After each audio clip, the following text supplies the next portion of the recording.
On my wedding day, my mother-in-law switched my dress with a black funeral gown and whispered, "Wear this because your marriage won't last." I was crushed, until my bridesmaid, Olivia, told me to check my phone. When I saw the messages, I felt sick, and so did my mother-in-law when she realized what I knew. I always knew she didn't like me, but I never thought she'd do something this cruel. Instead of feeling happy and excited, I stood in the bridal suite staring at the black dress. It wasn't a mistake, it was a message. The dress was long, heavy, and meant for mourning. Then she walked in, smiling like she had won something. She said she picked the dress just for me and then whispered, "Wear this because your marriage won't last." Her words made me feel like I couldn't breathe. She'd always made me feel unwelcome and not good enough. She criticized everything: my job, my family, my clothes. Nathan, my fiancé, always told me to ignore her, saying, "She's just difficult, she'll come around," but she never did. Now, on my wedding day, she made it clear she thought my marriage was doomed, and she was trying to humiliate me. Before I could even react, Olivia came rushing in, looking pale. She grabbed my wrist and said, "Check your phone." Something about her voice made me nervous. I unlocked my phone and saw dozens of messages from bridesmaids, guests, even my cousin, but what mattered were the screenshots.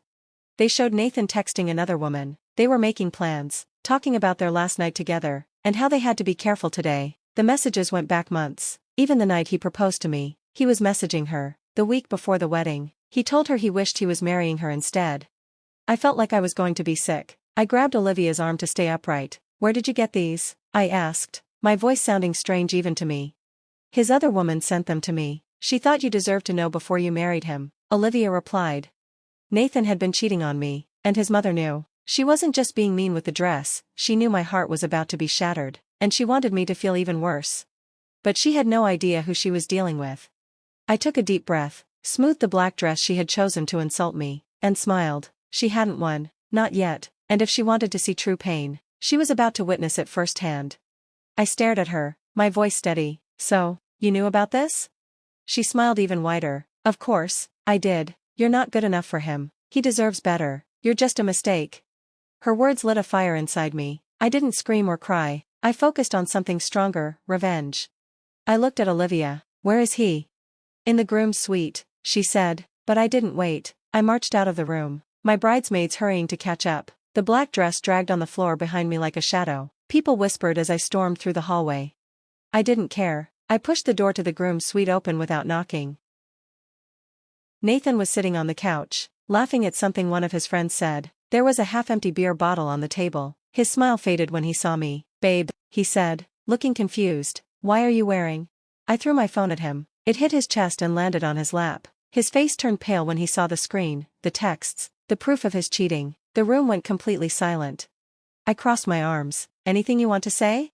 He stared at the phone, his jaw tightening. Then, he sighed, like I was just annoying him. "It's not what you think," he said. I laughed, but it was cold and angry. "Oh? Then explain it to me." He ran his hand through his hair, glancing at his friends like they could save him, but no one said a word. Finally, he groaned and stood up. "Look, it was just a mistake. It didn't mean anything." I stepped closer, my voice steady even though my hands were shaking. "Didn't mean anything? Months of texts, weekend trips, secret calls, and that meant nothing?" Nathan tried to reach for me, but I moved away. He looked frustrated. "Why are you making such a big deal out of this? It's not like I was going to leave you." My stomach twisted. He wasn't sorry. He didn't feel bad about what he did. He just didn't like getting caught.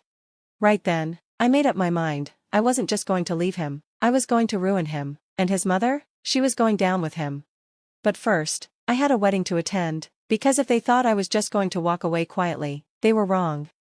Nathan was waiting for me to cry, to yell, to forgive him like nothing happened. His mother was waiting for me to break down and feel ashamed, but neither of them knew who they were dealing with. I took a deep breath, straightened my shoulders, and gave them a calm, cold smile. "You're right," I said. "It's not a big deal." The mood in the room changed. Nathan looked confused, his mother narrowed her eyes, and Olivia, standing by the door, went stiff. "Wait, what?" Nathan asked, his voice shaky with confusion. I shrugged. "I mean, it's just a wedding, right? What's one little mistake?" His mother smiled. "Finally, you're starting to understand." I ignored her and stepped closer to Nathan, tilting my head. "Since you're so forgiving about mistakes, I should probably tell you something." He glanced nervously at Olivia. "What?" I let out a small laugh. "You're not the only one who made a mistake." The color drained from his face. His mother's smile faded. His friends looked uncomfortable. I could feel the power shift in the room. I leaned in close to Nathan and whispered, "Check your texts, sweetheart."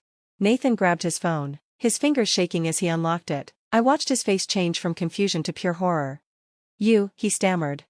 "Oops," I said with a sweet smile. While Olivia was gathering proof of his cheating, I had been busy too. I had sent messages to his boss, his dad, his fiancée, and everyone at the wedding. Each text was simple: "The groom has been busy. Here's what he's been up to. Enjoy." And I included all the screenshots. Nathan's phone started buzzing non-stop, calls, messages, everything. His friends' phones were buzzing too. And then, his mother's phone. She froze. I grinned. "Oh, I sent yours too." Her eyes narrowed. "What did you do?" I shrugged. "Just shared the truth. People deserve to know how supportive you've been of your son's cheating." She grabbed her phone, her face going pale as she read the messages. "You little," she tried to lunge at me, but Olivia stepped in her way. Nathan was panicking now. "You don't understand." I turned toward the door, flipping my hair over my shoulder. "Oh, I understand perfectly." Then I opened the door, revealing everyone outside: my parents, his parents, our guests, even the venue staff. They all had their phones out, staring at the messages I had sent. His mother gasped. Nathan looked like he was about to collapse. I stepped aside and motioned to the crowd. "You two wanted a show," I said calmly. "Well, here it is." The room was dead silent except for the buzzing of phones. My plan had worked. Nathan's face was frozen with shock, his phone clutched in his shaking hands. His mother's skin had gone pale, her mouth opening and closing like a fish gasping for air. The guests were either whispering or just staring at the disaster unfolding before them. Then the real chaos started. Nathan's father, who was always cold and serious, stepped forward with his face full of fury. "Nathan, what the hell is this?" His voice was sharp and cutting. Nathan stuttered. "Dad, I can explain." His father grabbed the phone, scrolled through the messages, then looked at Nathan with disgust. "You absolute idiot." Nathan flinched like he'd been slapped. His father wasn't one to yell, but his quiet, icy anger was worse. "Months," his father said. "You've been doing this for months and thought you wouldn't get caught?" Nathan was sweating now. It wasn't." "And you?" His father turned to his wife, who was still holding her phone, her hands shaking. You knew, and you let this happen." She stiffened. Do you have any idea how humiliating this is?" His father's voice dropped lower, but the anger was even sharper. "For our family? For our name?" She finally lost it. "Oh, don't act like you're so perfect, Richard," she screamed, her voice shaking. "You never supported me, never respected me, and now you want to blame me for this?" Nathan's father stayed calm. "I'm not blaming you for our marriage, Celeste," he said coldly. "I'm blaming you for raising a coward and a liar." Everyone gasped. Nathan's mother's face twisted with anger and shame. Nathan looked at me, his eyes desperate. "Please," he begged, "let's just talk, just us, no one else." I laughed so hard I had to hold my stomach. "Talk?" I wiped my eyes, still chuckling. "Oh, Nathan, we're way past talking." His jaw tightened. "Fine, you got your revenge. Are you happy now?" I stepped closer, staring him in the eye. "You think this is about revenge?" He stayed silent. "No, Nathan, this is about the truth." I turned to the guests, people who came to celebrate our love, only to find out it was all a lie. "I want all of you to remember this moment," I said, my voice steady. "Remember what he did. Remember what his mother did. Some people don't ruin lives with violence, they do it with fake smiles and secrets." Celeste started to say something, but then Nathan's mistress walked into the room. She had been standing quietly, but now she stepped forward, her heels clicking on the floor. Nathan went pale. "Maria," he whispered. "Oh yeah, that was her name?" Maria crossed her arms and smirked. Well, this was entertaining. Nathan's eyes widened. "Wait." Maria pulled out her phone. "By the way, babe, you might want to check your bank account." Nathan's whole body tensed. I raised an eyebrow. "Oh?" Maria winked at me, then looked back at Nathan. "Yeah, while you were busy cheating, I was busy too. Maybe you should have been more careful with your credit card." Nathan grabbed his phone, his fingers moving quickly over the screen. His face crumpled. "What did you do?" he choked out. Maria grinned. "I just made some withdrawals. Consider it payment for all the time you wasted." She took his money. I actually laughed again. "Wow, Nathan, you got played twice, huh?" Nathan turned on Maria, shaking with rage. "You stole from me."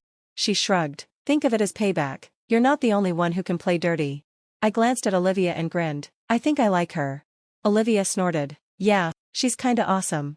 Nathan was shaking, his whole world falling apart. His relationship, over. His reputation, ruined. His mother, disgraced. His money, gone. And I wasn't even done yet. I took a deep breath and faced the guests. Everyone, I'm sorry you came for a wedding, but since we're all here, why not have a party instead? The guests looked at me, surprised, but then they started to cheer. The staff, who had been watching in shock, jumped into action. The DJ grinned and started playing music. The bartender began pouring drinks. And just like that, the wedding turned into a party, not one celebrating love, but freedom. Nathan and his mother stood there, frozen, powerless, as the music blasted through the speakers. My bridesmaids popped champagne bottles, guests laughed, danced, and toasted to my new life, without him, without them. Olivia leaned over. So, what now? I smiled, feeling lighter than ever. Now, I live my best life. And that's exactly what I did. The end.